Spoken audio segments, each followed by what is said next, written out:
लंबे संघर्ष के बाद आखिर 1947 में देश को आजादी मिली, लेकिन इस आजादी के लिए न जाने कितने ही आंदोलन हुए, अनगिनत क्रांतिकारी शहीद हुए।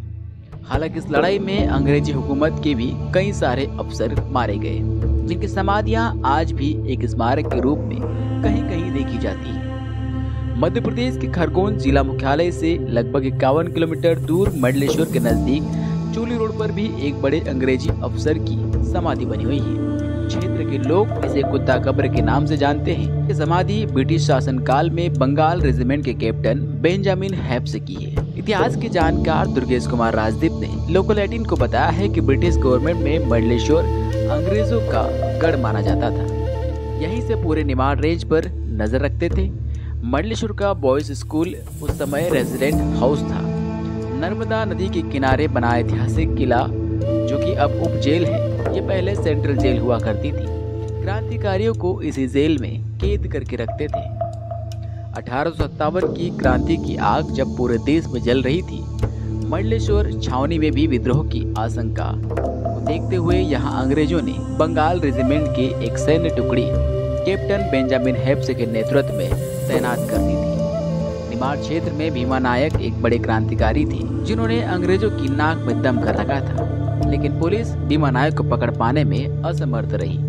तब भीमा नायक का पता लगाने के लिए पुलिस ने उनकी मां सुरमीबाई को गिरफ्तार कर लिया। मंडलेश्वर की जेल में लाया गया। यहाँ पुलिस ने उन्हें 3rd डिग्री टॉर्चर दिया, जिससे उनकी मौत हो गई।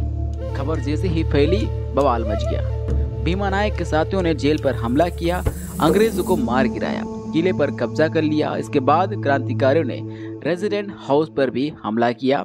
यहाँ कैप्टन बेंजामिन हेप्स को भी मार दिया। बेंजामिन हेप्स के अलावा यहाँ अन्य अफसरों की भी समाधियां बनी हुई है। साथ ही अंग्रेजी अफसर के एक वफादार कुत्ते की भी यहाँ समाधि बनी है। इसीलिए इस जगह को कुत्ता कब्र के नाम से भी लोग जानते हैं। कि जब पूरे देश में क्रांति की आग जल रही थी, 1857 की बात कह रहा हूँ मैं, 1857 में पूरे देश में क्रांति की आग जल रही थी और पूरे देश में इस तरह का माहौल हो गया था कि अंग्रेज़ों के खिलाफ बहुत ज़्यादा लोग आ गए थे। और मंडलेश्वर उस समय ब्रिटिश निमाड़ का मुख्यालय था। यहाँ पे ब्रिटिश रेजिडेंट रहते थे। उस समय जो चर्बी वाले कारतूस थे, उनको लेके बड़ा विरोध चल रहा था। मंगल पांडे ने जिस तरह से विरोध किया था, उस तरह से यहाँ पर भी विरोध सुलग रहा था।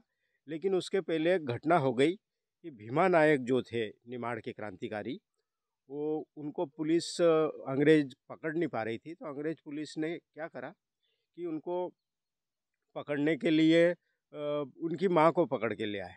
उनकी माँ को गिरफ्तार करके मंडलेश्वर जो किला है उसमें रखा और 3rd डिग्री टॉर्चर में उनकी मौत हो गई।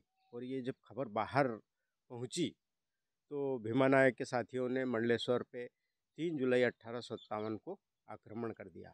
और उस आक्रमण के साथ ही यहाँ पर जो पैदल और घुड़सवार सैनिक थे, वो भी क्रांतिकारियों के साथ हो गए।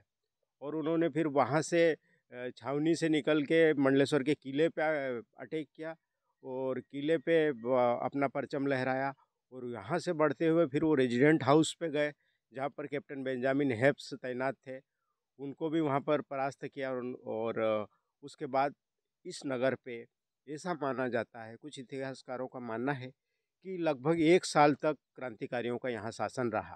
बेंजामिन हेप्स क्या बंगाल रेजिमेंट के कैप्टन थे और उनको स्पेशली मंडलेश्वर में इसलिए अपॉइंट किया गया था कि पूरे देश में माहौल अंग्रेज़ों के खिलाफ हो गया था, तो कहीं क्रांति न हो जाए, इस हिसाब से उनको यहाँ पे अपॉइंट कर दिया था मंडलेश्वर में।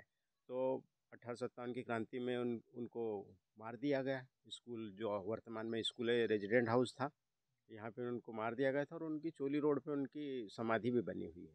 एक कुत्ते की समाधि भी है, जो उनका अंग्रेज़ों का कुत्ता था, तो हम लोग उनको कुत्ता कब्र के नाम से भी जानते हैं वहाँ पर। लोकल 18 के लिए खरगोन से दीपक पांडे की रिपोर्ट।